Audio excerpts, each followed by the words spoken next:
It is estimated that about 1.8 billion people are currently living with tuberculosis. That seems like a lot, right? Yes, that is quite a lot. It means that a quarter of the world population is currently living with this disease. Hey friends, welcome to my channel and thank you for being here. If you are new here, you might consider subscribing and like this if it was informative. Here is a quick disclaimer. This video is for educational and informational purposes and should not be considered as a doctor's advice or prescription. Consult a doctor if you are sick. Now take a pause. Did you know that tuberculosis is one of the top 10 causes of death globally? Tuberculosis is an infectious airborne disease popularly called TB. It still remains a significant global health challenge. This disease is caused by a rod-shaped aerobic bacteria called Mycobacterium tuberculosis. It may also be caused by Mycobacterium bovis, predominantly in animals, especially in cattle. However, it is also capable of infecting humans. It primarily affects the lungs, but can also spread to the other parts of the body like the brain, the kidney, and the spine. TB spreads through the air, hence the name airborne. When someone with active TB coughs, sneezes, or even talks, the bacteria is spread. Breathing in of these droplets that cause this bacteria can lead to infection. Think of crowded places like buses or poorly ventilated rooms. They are hotspots for TB transmission in a TB predominant area.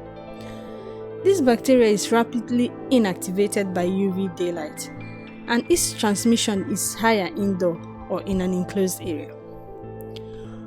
When TB is released, it travels through the lungs and lands on the alveolar sacs.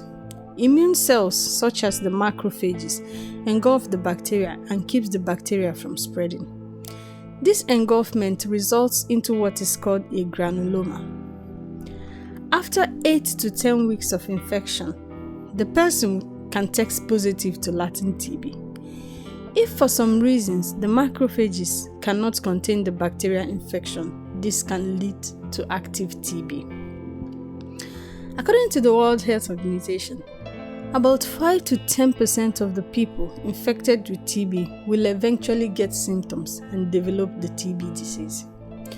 So it is very important for you to note that while a large population of the global population is infected with this TB, not everyone develops active TB. Many individuals who suffer this disease have latent TB infection, meaning they carry the bacteria in their body without showing symptoms. They are not sick and they are not contagious. If the immune system can contain it, it is asymptomatic. However, asymptomatic individual remains at risk of developing active TB in the future if triggered. Active TB, on the other hand, means the bacteria is multiplying. These people are termed symptomatic. They have the symptoms. The active form of TB symptoms include persistent cough, which could last about 3 weeks, chest pain, coughing up blood, fatigue and weakness, weight loss, night sweats and fever, and if untreated could lead to death. It is very crucial to see a doctor if you or someone you know has these symptoms. The Ziehl-Neelsen stain, also known as acid-fast stain, is a widely used laboratory test to detect Mycobacterium tuberculosis and other acid-fast bacilli. A sample of mucus from the lungs is checked for the bacteria. This test capitalizes on the unique cell wall properties of the bacteria, which retains certain dyes after being exposed to acid alcohol. Skin test, where a small amount of TB is injected under the skin. If the skin swells after injection, this could indicate presence of TB. A blood test and chest X-rays imaging helps to confirm active TB.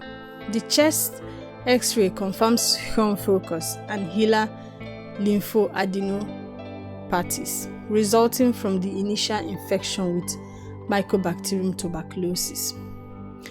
PCR-based tests, a good example is one by the Gene Expert System. It's a closed, self-contained, fully integrated automated platform that yields accurate results in 2 hours. This presents minimal risk of contamination. The good news is that TB is treatable. The standard treatment involves antibiotics, and the treatment can last for about 6 to 9 months. It is crucial to finish the entire course of antibiotics, as stopping early can lead to drug-resistant TB, which is much harder to treat. The drug ranges from isoniazid, which kills 90% of bacilli the first days of treatment. There is also the rifampicin, which kills the semi-dormant bacilli. There is also the pyrazinamide, which kills bacilli in cells macrophages. There is also the ethambutol, which inhibits the synthesis of the bacterial cell walls, specifically targeting the unique structures of Mycobacterium tuberculosis.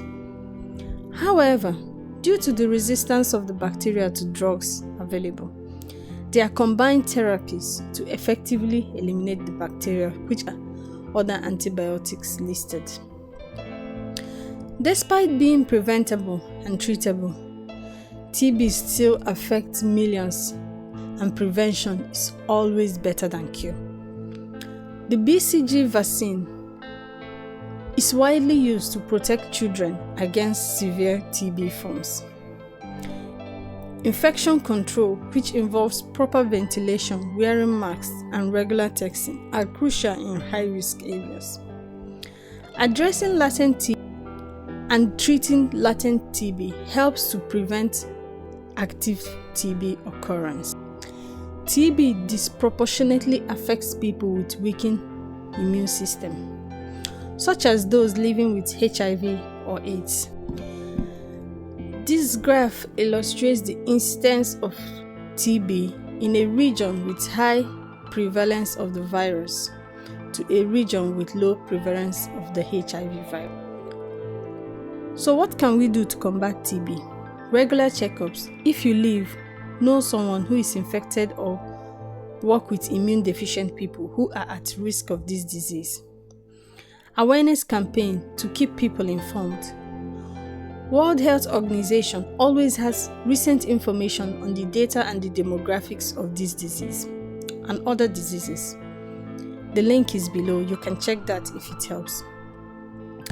Efforts to combat TB are ongoing, focusing on prevention, timely diagnosis, and effective treatment to reduce the burden of this disease worldwide. Don't forget to subscribe for more health and science content. Till next time, stay healthy.